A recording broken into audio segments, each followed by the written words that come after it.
Seigneur, ta parole est grande, elle demeure à jamais. Ta parole est infaillible, rien ne peut la Bienvenue à vous, supprimer. chers spectateurs, et bienvenue à tous nos spectateurs dans le monde entier pour un nouvel épisode de l'émission d'études quotidiennes Toute la Bible. Nous poursuivons notre étude dans les livres de l'Ancien Testament, notamment le livre de Daniel, chapitre 5. Dans l'épisode dernier, nous nous sommes arrêtés à un grand festin où Belchassar et ses 1000 hauts fonctionnaires, ses femmes et concubines, se saoulaient, buvant dans les coupes de la maison de Dieu, mais soudain apparurent les doigts d'une main humaine, écrivant devant le candélabre sur le plâtre du mur royal des mots que personne ne put comprendre ou interpréter, ni le roi, ni les sages, mais Daniel, lui, les expliqua. Quelle est la signification de ces mots? C'est ce que nous verrons dans l'épisode d'aujourd'hui avec le serviteur du Seigneur, frère Youssef Riyad. Bienvenue, frère Youssef. Merci beaucoup, frère. Bienvenue aussi au public présent parmi nous, soyez les bienvenus. Quelques instants et on commence notre étude, chers spectateurs, restez branchés.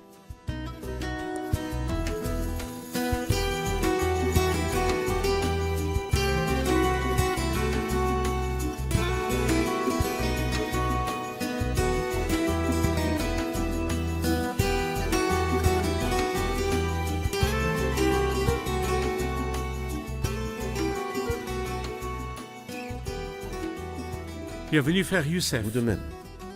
Dans l'épisode précédent, et comme nous l'avons vu, les doigts d'une main humaine ont écrit devant le candélabre sur le plâtre du mur des mots que ni le roi ni ses sages comprirent. Alors il appela Daniel et lui fit une offre, disant « Je te ferai le 3e homme du royaume ». Mais aujourd'hui, nous verrons la réaction de Daniel. A-t-il accepté ou refusé l'offre avant de lui expliquer l'inscription? Donnez-nous une idée sur le contenu de la seconde partie de ce chapitre. Bien sûr, Daniel refusa, car il ne ressemble pas à Balaam qui faisait son service religieux pour de l'argent. Mais il annonce la pensée de Dieu, puisque ce message-là provient de Dieu. Par suite, Daniel, en tant que serviteur de Dieu, est censé communiquer au roi ce jugement. Ce qui attire l'attention, c'est que malgré sa tyrannie et son arrogance, ce roi, à la simple vue de doigts de main qui écrivent, a paniqué. Et avant lui, Nebuchadnezzar, devant qui tremblaient tous les peuples, nations et hommes de toute langue, et qui faisait mourir et épargner ceux qu'il veut, eh bien, un simple rêve le fit trembler de panique, un rêve qu'il avait eu. Et cela nous montre à quel point l'homme sans le Christ peut craindre l'avenir inconnu dans sa nuit de misère. Tous ont peur de l'avenir. Qu'adviendra-t-il? Qu'y a-t-il au-delà de la tombe? Qu'y a-t-il au-delà de la mort? Mais il y a des gens qui, quand ils ont peur, font quelque chose de bon, comme Noé qui avait peur et qui avait construit une arche, et comme Rahab, lorsqu'elle a eu peur, elle a demandé la sécurité et Dieu la laissa saine et sauve.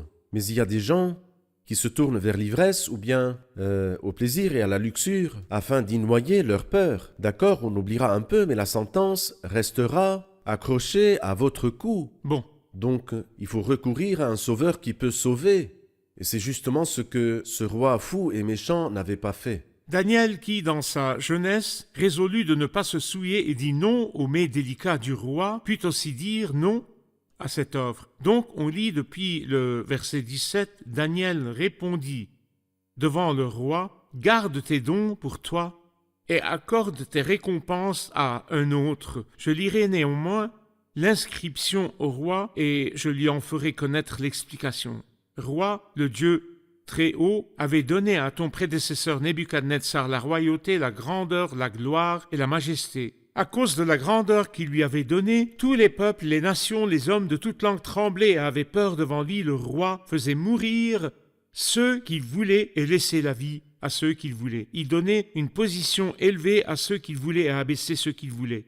Cependant, lorsque son cœur s'est rempli d'orgueil et que son esprit s'est obstiné jusqu'à l'arrogance, il a été précipité de son trône royal et dépouillé de sa gloire. Il a été chassé du milieu des hommes, son cœur est devenu semblable à celui des bêtes et il a habité avec les ânes sauvages. On lui a donné de l'herbe à manger comme aux bœufs et son corps a été trempé de la rosée du ciel. Et ce jusqu'à ce qu'il reconnaisse que le Dieu très haut domine sur toute royauté humaine et la donne à qui il le désire. Et toi, son fils Belchassar, tu savais tout cela et cependant tu n'as pas adopté une attitude humble. C'est contre le Seigneur du ciel que tu t'es dressé.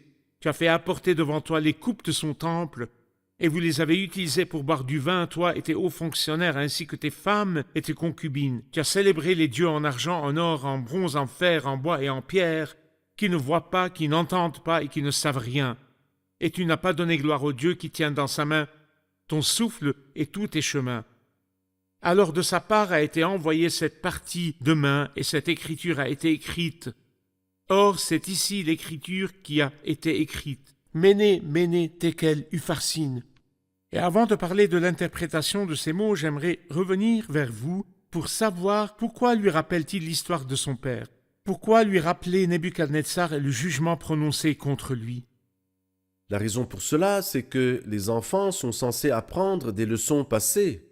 Cela signifie que Dieu n'est pas obligé de répéter la leçon qu'il avait donnée à mon père. C'est-à-dire que si je survivais et que je voyais ce que Dieu avait fait avec mon père, je devrais en tirer une leçon. Mais malheureusement, il lui raconte comment Dieu a agi avec son père. Ensuite, il lui dit cette phrase si grave. Il lui dit « Et toi, son fils, Belshazzar, tu savais tout cela, et cependant tu n'as pas adopté une attitude humble. Et puisque tu as su tout cela, Dieu te tiendra responsable parce que justement tu savais d'avance. Et nous savons qu'il y a une différence entre celui qui ne sait pas et commet l'erreur, et celui qui sait mais commet l'erreur. Bien sûr, le deuxième recevra un jugement plus sévère. Ceci est clair dans Luc 12. Le serviteur qui n'a pas connu la volonté de son maître et qui a fait des choses dignes de punition sera battu de peu de coups. Mais le serviteur qui a connu la volonté de son maître mais qui n'a rien préparé ni fait pour s'y conformer sera battu d'un grand nombre de coups. Alors, ce roi si corrompu sera fortement battu parce qu'il savait toutes ces choses. En réalité, la voix de Dieu s'adressant à Nebuchadnezzar, à son fils et à sa maison, était comme un séisme, c'est-à-dire qu'un empereur, qu'un roi aussi puissant, reçoive un cœur semblable à celui de l'animal et habite avec les ânes sauvages. Il devint inutile, et pour 7 ans, pas pour un jour ou une semaine ou un an, 7 années. Ça aurait dû être un cri d'alarme, un avertissement de tonnerre. Dieu est le Tout-Puissant. Marche fidèlement devant lui, tu n'es pas de taille face à lui. Qui lui a déjà résisté sans subir de dommages? Mais Belshazzar, bien qu'il ait su tout cela, n'a rien appris, il n'en a pas tiré de leçon. Il n'a tiré ni leçon, ni avertissement, ni morale. Et donc il a mérité le jugement. Si on veut tirer un principe général, Frère Youssef, sur la nécessité de bien lire l'histoire, certains rois n'ayant jamais lu l'histoire retombent dans les mêmes péchés de leurs prédécesseurs et subissent le même jugement même à l'époque moderne. Certains dirigeants ne lisent pas l'histoire. Ils continuent à opprimer le peuple de Dieu, tout comme leurs prédécesseurs le firent, et donc ils subissent le même sort que ces derniers. Il est vital de lire l'histoire. Je pense que c'est Hegel qui l'a dit. L'histoire a prouvé que l'homme n'a rien appris de l'histoire, et cela est vrai. Nous-mêmes, nous avons l'histoire sacrée, et l'histoire, dans son ensemble, en fait, dans certains cas, elle peut nier l'existence de Dieu, mais dans son ensemble, elle confirme et prouve l'existence de Dieu. Et en réalité, quiconque a voulu opprimer le peuple de Dieu a eu une fin tragique. Tout à fait, au fil des âges. Et nous, alors, spirituellement, que pouvons-nous tirer de l'histoire sacrée? Que nous dit Paul, par exemple, dans sa première épître aux Corinthiens à propos de ce qui s'est passé avec l'ancien peuple? Tous ces faits leur sont arrivés pour servir d'exemple, et ils ont été écrits pour notre instruction à nous qui sommes parvenus à la fin des temps. Et de nouveau dans Romains 15, afin que par la persévérance et par le réconfort que donnent les Écritures, nous possédions l'espérance. Alors, il y a des avertissements et des encouragements dans les Écritures saintes. Et si nous les lisons correctement, ils nous seront très utiles. Bon, nous arrivons à l'inscription dans le verset 24. Alors, de sa part a été envoyée cette partie de main et cette écriture a été écrite. Or, c'est ici l'écriture qui a été écrite. Méné, méné, tekel, upharsin. Et c'est ici l'interprétation de ces paroles. Méné, Dieu a calculé ton règne et y a mis la fin. Tekel, tu as été pesé en la balance et tu as été trouvé léger. Pérès, ton royaume a été divisé et il a été donné aux Mèdes et aux Perses. Arrêtons-nous, frère Youssef, à ces mots et à l'annonce du jugement divin. Bon, peut-on revenir un peu en arrière? Allez-y. La partie qui dit « Et tu n'as pas donné gloire à Dieu qui tient dans sa main ton souffle et tes chemins. » Donc Dieu qui tient dans sa main ton souffle. Ce Dieu qui tient dans sa main notre souffle. Je pense que dans le livre de Job, chapitre 12, oui, il nous dit ces belles paroles. Dans sa main, la main de Dieu, l'âme de tout ce qui vit, l'esprit qui anime tout être humain. C'est-à-dire que j'ai un souffle et nous savons que l'être humain consiste en un souffle. C'est-à-dire si ce souffle sort et ne revient pas, l'homme va mourir. Alors en fait, l'être humain n'est qu'un souffle. Et ce souffle, je le tire de qui? De Dieu qui tient dans sa main ton souffle et tous tes chemins, mais tu ne l'as pas glorifié. Alors toi, lorsque tu bouges la jambe pour la lever ou la baisser, il faut le faire pour Dieu, pour la gloire de Dieu. Même l'apôtre dit que vous mangiez, que vous buviez, ou quoi que vous fassiez, faites tout pour la gloire de Dieu. Très bien. Pharaon dit à Joseph, sans ton accord, personne ne lèvera la main ni le pied. Donc Dieu tient dans sa main notre souffle, que tu es bon, Seigneur, tu nous donnes vie et miséricorde. Tes soins vigilants ont préservé mon souffle, et nous aussi, chacun de nos mouvements doit être pour ta gloire. Ce Dieu-là, toi, méchant et mauvais roi, tu ne l'as pas glorifié. Prends garde, non seulement tu l'as offensé, mais tu ne l'as pas glorifié, et Dieu te jugera parce que tu ne l'as pas glorifié, et également parce que tu l'as offensé. C'est pourquoi, écoute bien le verdict. Le verdict que Daniel a lu était composé de 3 phrases. La première phrase, tu as épuisé la chance. Cela veut dire qu'un délai t'a été offert pour te repentir. Cependant, tu as reporté ou méprisé ce repentir et ainsi tu as raté la chance. La deuxième phrase, les motifs du jugement. Et puis la troisième, c'est le jugement. L'inscription était facile. Les Chaldéens étaient censés la lire puisqu'elle était écrite en chaldéen. Mais malheureusement, ils n'ont pas compris. Méné, ça veut dire quoi, Méné? Méné veut dire Dieu a calculé ton règne et y a mis fin. Car le terme Méné ici, c'est faire les comptes. Méné veut dire compter et recompter. C'est-à-dire que Dieu n'opprime personne, il sépare, compte et recompte patiemment. Mais en un jour précis, la chance offerte et la patience de Dieu finiront. Méné, donc Dieu a compté, compté et recompté. Et maintenant, il est devenu clair qu'aujourd'hui est le dernier jour de ta vie. Mais malheureusement, au dernier jour de sa vie, il se saoule. Et au dernier jour de sa vie, il loue les dieux d'or. Et il ne sort de cette débauche ou de ce festin corrompu et immoral que pour affronter le juste juge. Comment? Deuxièmement, Méné, Tekel. Et le mot Tekel veut dire tu as été pesé. Tu as été pesé en la balance et tu as été trouvé léger. Et en fait, si nous lisons le psaume 62, nous voyons que tous les êtres humains, Oui. s'ils montaient sur une balance tous ensemble, ils seraient plus légers Oui. qu'un souffle. Et alors Dieu, après avoir pesé et trouvé le roi, Belshazzar le roi léger, envoya le jugement, Upharsin, et c'est un mot double, et le premier est Pérès, qui signifie a été divisé, et le deuxième signifie Perse. Ton royaume a été divisé et il a été donné aux Mèdes et aux Perses. Cet homme, serviteur fidèle du Seigneur, a pu lire et comprendre ce qu'il y a derrière les mots et l'a proclamé avec beaucoup de courage à ce roi méchant et cruel. Mais notez qu'il ne lui donne pas la chance de se repentir comme il l'avait fait avec son père Nebuchadnezzar. Mets un terme à tes péchés en pratiquant la justice, à tes fautes, en faisant grâce aux plus humbles. Il lui dit pas, car justement le jugement était déjà rendu. C'est fini. Et une fois rendu, il n'y a plus d'appel. Merci beaucoup. On va suivre un court reportage puis prendre une question du public.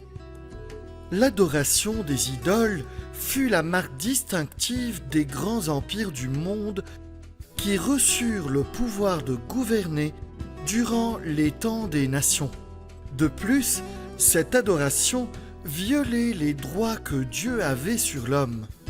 Ainsi, l'orgueil ou la fierté de ces empires se propagea fortement à la seule fin de réaliser leur propre gloire au lieu de la gloire de Dieu.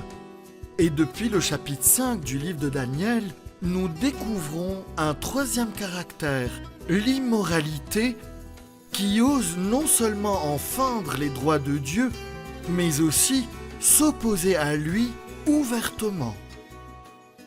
J'ai une question sur l'inscription écrite par Dieu sur le mur. Pourquoi l'avoir écrite dans une langue ambiguë? Pourquoi l'inscription était-elle incompréhensible pour le roi et ses sages? Pourquoi ne dis-tu pas des choses compréhensibles?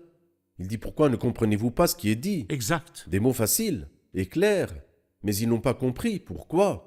Nous trouvons la réponse dans le même livre de Daniel au chapitre 12. Oui. Daniel chapitre 12, verset 10. Dans ce verset-là, il nous dit ces paroles, « Les méchants feront le mal et aucun d'eux ne comprendra, tandis que ceux qui seront perspicaces comprendront. » Daniel étant l'un des perspicaces compris.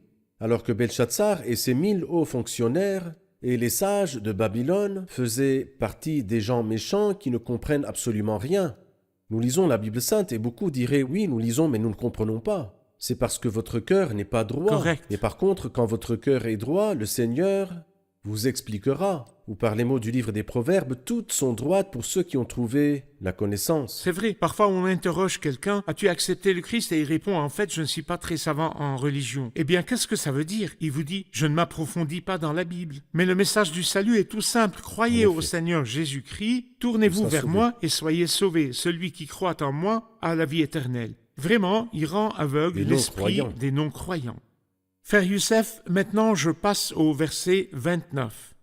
Alors Belshazzar ordonna de revêtir Daniel de pourpre, de lui mettre une chaîne d'or au cou et de faire proclamer qu'il partagerait le gouvernement du royaume avec 2 autres hauts fonctionnaires. Je veux juste concilier ce qui arriva à Daniel avec l'attitude de Daniel refusant l'offre au chapitre 17. Il refusa l'offre et lui dit « Accorde tes récompenses à un autre », mais ici ils le revêtirent.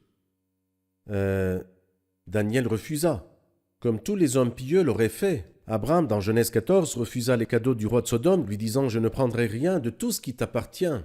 Et Élisée avait refusé aussi les dons de Naaman le Syrien, et ici cet homme majestueux, Daniel, lui dit « Non, je n'en veux pas ». Et en fait, ce n'est pas du tout étonnant que le prophète Daniel ne prenne rien de la main de Belshazzar. Je suis plutôt étonné de cet homme ivre. C'est-à-dire, il a dit, si quelqu'un m'interprète cela, je lui ferai ceci et cela. Bon, Daniel l'a fait. Quelle fut l'interprétation? Tu ne seras plus roi. Oui, Bravo, je ferai de toi le 3e dirigeant. Mais quel 3e dirigeant? Il n'y a plus Exact. de royaume. Le royaume est fini. Cela nous montre la quantité d'idiotie et de stupidité. Il n'a compris ni la lecture ni l'interprétation. C'est-à-dire que quand Daniel lui a expliqué l'inscription, il n'a toujours pas compris. Il lui dit « Bravo, tu seras le 3e du royaume ». La même nuit, et c'est le verset suivant, correct. la même nuit, Belshazzar, le roi, fut tué. Je voudrais votre commentaire sur l'expression « la même nuit », la fin de la tête d'or. Qu'est-il arrivé la même nuit? Je ferai un double commentaire. Le premier commentaire sont des mots très clairs et explicites comme le mentionne la prophétie d'Ésaïe au chapitre 21. Que dit-il dans Ésaïe, chapitre 21? Il dit des mots. En fait, ce qui est arrivé en ce jour-là, Ésaïe l'avait dit il y a 200 ans. Il dit ces paroles, une vision terrible m'a été révélée, le traître trahi, le dévastateur dévaste, à l'attaque et l'âme à l'assaut, mais dit, je mis fin à tous les gémissements, c'est pourquoi je suis rempli d'angoisse, des douleurs, s'empare de moi, pareil aux douleurs d'une femme en train d'accoucher. La nuit qui me faisait tant plaisir est devenue pour moi une source d'anxiété. Mon cœur est troublé, la terreur s'empare de moi. C'est ce qui arriva à ce roi Belshazzar qui ne s'est pas apprêté à rencontrer son Dieu, comme Amos l'avait demandé dans son livre. Deuxièmement, ici c'est la fin d'un royaume, et alors un autre va commencer comme le Seigneur l'avait dit, à travers le rêve de Nebuchadnezzar, interprété par le prophète Daniel. Donc le premier royaume, c'est le Chaldéen, puis vient le royaume perse, et ensuite vint l'empire grec, et puis l'empire romain. Et c'est pourquoi dans Ézéchiel chapitre 21, on lit 3 fois à la renverse, à la renverse, à la renverse, à la renverse. Au premier renversement, le royaume chaldéen est remplacé par la Perse. Au second, la Perse a été remplacée par le grec. Au troisième, le grec s'acheva et vint les Romains. Bon, et après, il n'y a pas de 4e renversement, parce qu'il y aura la restitution, Exact. où le Christ viendra pour régner, et ce sera la vraie restitution, jusqu'à la venue de celui à qui appartient le Très jugement, bien. à qui je l'aurai remis. Je voudrais un commentaire sur l'exactitude des paroles de Dieu. Vous avez fait référence au livre d'Ésaïe qui parle de cette nuit, la nuit de plaisir de Belshazzar, qui tourna au cauchemar, la chute de Babylone en une seule nuit. Et aussi lorsqu'il mentionne l'interprétation du rêve des temps des nations, il parle de la tête qui tombera en une seule nuit, et ici vrai. il nous dit la même nuit. Ici on dit la même nuit Belshazzar, le roi des Babyloniens fut tué, Darius le Mède s'empara du royaume. Les paroles de Dieu qui s'accomplirent en une seule nuit, qui voyez-vous? J'y vois que la parole de Dieu est certaine, et nous devons la respecter, et surtout respecter les prophéties, bien qu'un nombre immense d'enseignants ou de ceux qui se disent enseignants dans le christianisme ne respectent pas les prophéties. Même aux dépens de leurs âmes, la prophétie est respectable. Et lorsque le Seigneur fixe une date, cette date est exacte. Et lorsqu'on lit dans le livre de Jérémie, nous trouverons ces paroles, les coursiers se relaient, les messagers se croisent, pour annoncer au roi de Babylone que sa ville est prise de tous les côtés. Eh bien, où es-tu, Majesté, pendant ce temps? Il se saoule, lui et ses 1000 hauts fonctionnaires. Et cela symbolise en fait le monde entier qui, lui aussi, est ivre aujourd'hui. Et en une seule nuit, quand les hommes diront paix et sécurité, alors une ruine soudaine fondra sur eux, comme les douleurs sur la femme enceinte, ils n'y échapperont pas. Merci, frère Youssef. Nous prenons une question du public. Quand il dit que Babylone est tombée cette nuit-là, comment l'histoire nous narre-t-elle cet événement? Cette nuit-là, frère Youssef, pouvez-vous nous donner une idée de ce qui arriva historiquement cette nuit-là? J'aimerais dire un mot à propos de Babylone. Babylone, dont Nebuchadnezzar, rempli d'orgueil, s'attribuait la construction, n'était pas quelconque. Et celui qui en connaît les vestiges historiques conservés jusqu'à ce jour au musée de Berlin, et pour sa superficie, disons que c'était très proche d'un carré d'environ 25 km de longueur et 25 de largeur. De chaque côté de ce carré, il y avait 250 tours de guet. Ici 250 et là 250, cela fait 1000 tours de guet. Et la muraille était assez large pour 6 chars. En dessus de l'immense muraille. Et les entrées, il y en avait 100 de chaque côté, des portes dorées. C'est-à-dire que la ville était totalement fortifiée, complètement impénétrable. Cependant, une idée infernale vint au chef de l'armée perse. Le fleuve d'Euphrate traversait Babylone. Alors il a détourné le cours du fleuve, si bien que son lit s'assécha, et les armées entrèrent calmement par-dessous les immenses portes fortifiées, bien que les portes aient été là et ne faisaient plus obstacle puisqu'il est entré par en dessous, de sorte que l'armée se retrouva, ou plutôt les Babyloniens trouvent l'armée perse dans la ville, sans guerre ni combat, et c'est pourquoi cette nuit-là on tua Belshazzar, l'ennemi alla droit au palais, ils l'ont trouvé ivre et l'ont tué. Mais vraiment, quelle image de ce pauvre monde lorsque le Christ viendra enlever les croyants et les désastres s'enchaîneront, semant la peur et la terreur. Merci, frère Youssef, que Dieu vous bénisse. Nous arrivons à la fin de l'épisode, allons tout revoir avec le public.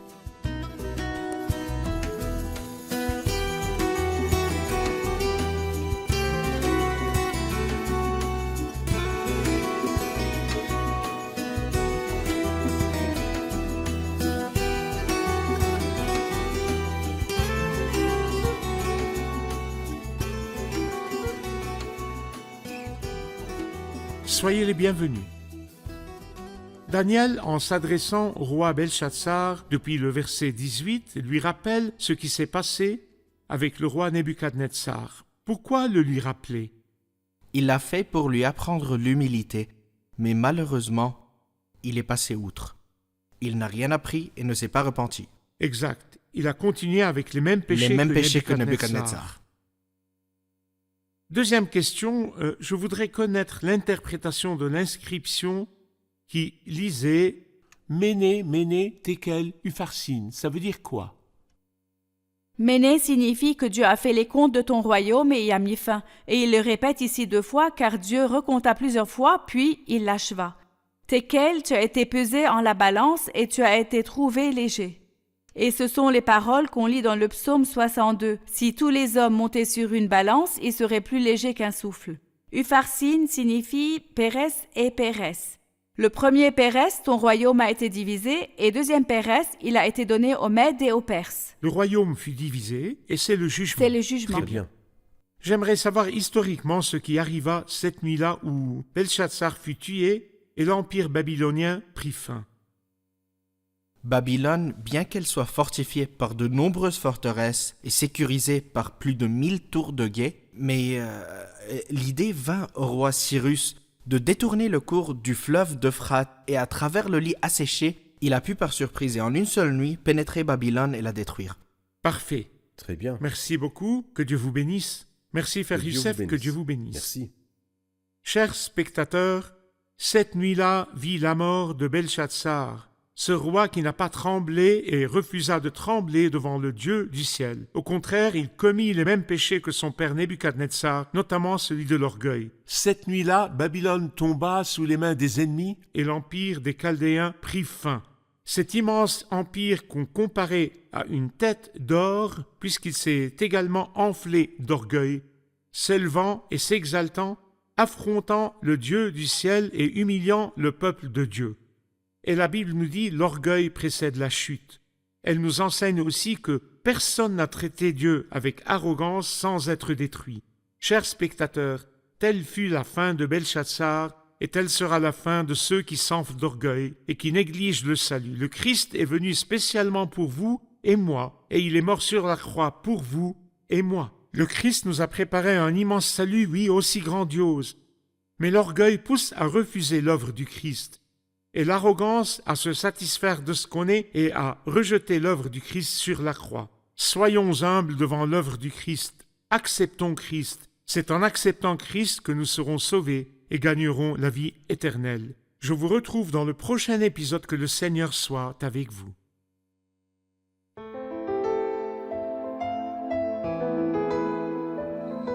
Seigneur, ta parole est grande, elle demeure à jamais.